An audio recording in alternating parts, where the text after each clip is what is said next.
They told us it was too dangerous. Apparently, running after a ball was a terrible threat to our so-called feminine fragility. In several countries, soccer was literally banned by law for women. The official excuse, they said our bodies couldn't handle the impact, which is, to put it mildly, a joke to any woman who has ever had to carry the weight of the world on her shoulders. But four women, in completely different eras, decided to simply ignore the rules imposed by men in suits and step onto the field anyway. Today, we are going to look into the eyes of these pioneers who transformed prohibition into the spectacle the whole world applauds today. And pay close attention to the story of the last one, who broke records that no man has been able to touch to this day. Imagine the scene. We are in London, back in 1895, a time when society expected women to be docile, squeezed into tight corsets, and above all, purely decorative. But that year, a crowd of about 10,000 people gathered around a dirt field to watch something absolutely scandalous: women playing soccer. At the center of it all was the captain of the winning team, Nettie Honeyball. The most comical detail? That wasn't even her real name. The pressure from polite society was so crushing that she had to use a pseudonym just to avoid bringing shame to her family.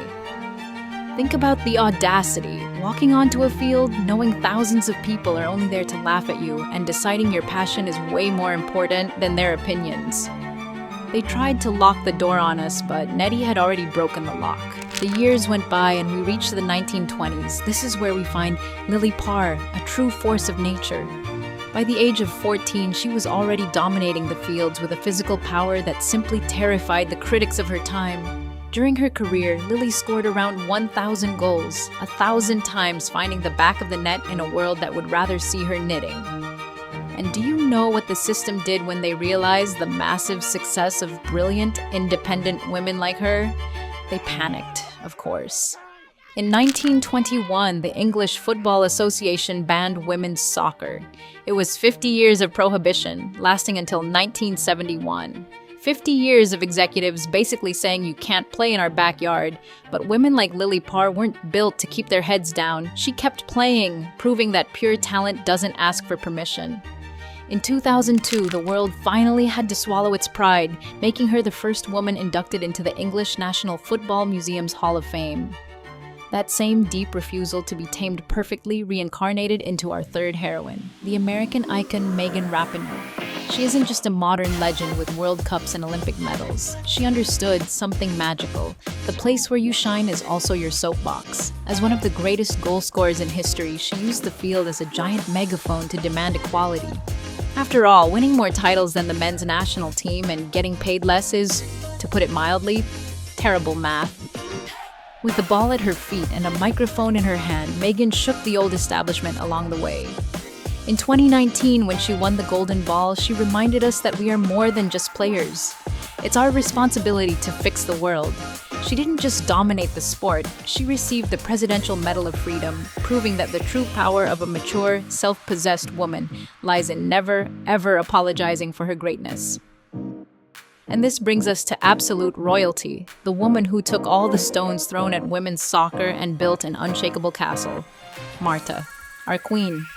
Born in Brazil, in a country where soccer was once ridiculously banned for women by law, she grew up leaving the boys eating her dust on the dirt streets. The world told her the sport wasn't for her, and what did she do? She simply took over planet Earth, voted the best player in the world 6 times. In the World Cups she played, she scored 17 goals, making her the top scorer in the entire history of global tournaments. Yes, you heard that right. She beat the untouchable records of sacred legends like Lionel Messi and Kylian Mbappé. Marta didn't have to shrink herself to fit anyone's expectations. She forced the sports world to bow down and give a standing ovation. FIFA even had to create an award named after her. Society loves to dictate our limits, put expiration dates on our dreams, and tell us where our place is. But these 4 women took the legal bans, the public mockery, and the locked doors, and used it all as fuel. They didn't wait for an invitation to the table. They brought their own damn chairs.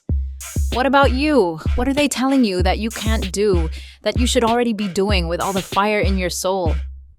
Tell me in the comments, and don't forget to subscribe to the channel for more stories of incredible women. I can't wait to read your stories.